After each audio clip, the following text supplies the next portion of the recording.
Hello everyone, this is Marshall Gittler, Head of Investment Research here at FXPRIMUS. Well, the Bank of Japan Monetary Policy Board meets this week to decide on interest rates. This is a complicated meeting, so I'd like to devote an entire video to discussing it. The market still expects the Bank of Japan to cut rates 2 or perhaps 3 more times over the next couple of years. The big question is, when?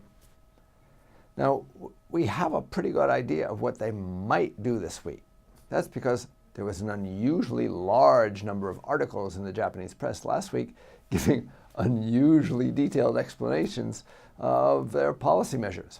It really looked like an official PR campaign. Measures they're going to take supposedly include 1.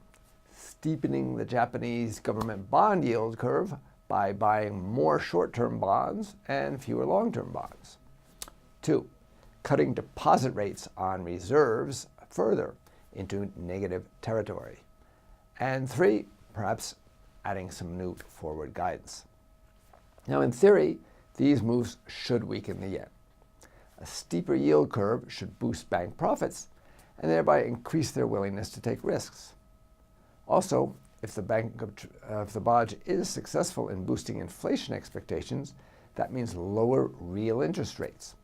Lower real interest rates makes investing in Japanese fixed income less attractive relative to foreign markets and should cause investors to invest more money abroad. Lower real interest rates should also boost the Japanese stock market, which generally goes along with a weaker yen. There's only one problem. The moves have been so thoroughly announced beforehand that the market reaction is hard to gauge. As you can see from this graph here, the yield curve has already steepened in anticipation of the moves. As a result, it'll be hard for the BOJ to come out with any positive surprise. There could be a buy the rumor, sell the fact response. And then again, they could decide to do nothing. Given that the Fed meets just a few hours later, they could decide just to wait and see at this meeting, rather than risk having the impact of their move washed out only hours later. Or maybe the members of the policy board will revolt and refuse to go along with the governor after all the press leaks, which have made it seem like the actual meeting is just a formality. There's another reason they might decide to do nothing.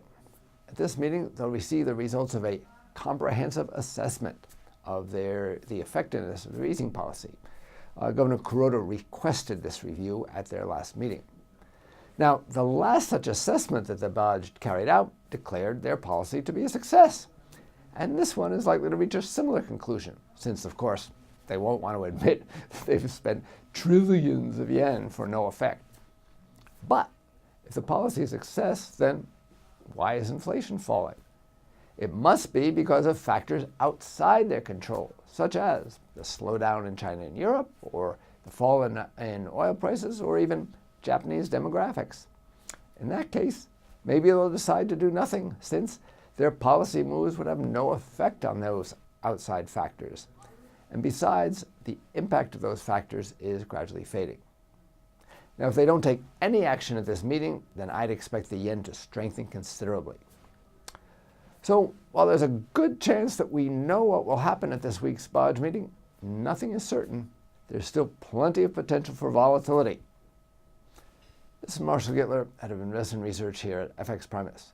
Get more market insights on our education pages and turn your trading ideas into action with FXPRIMUS, the safest place to trade.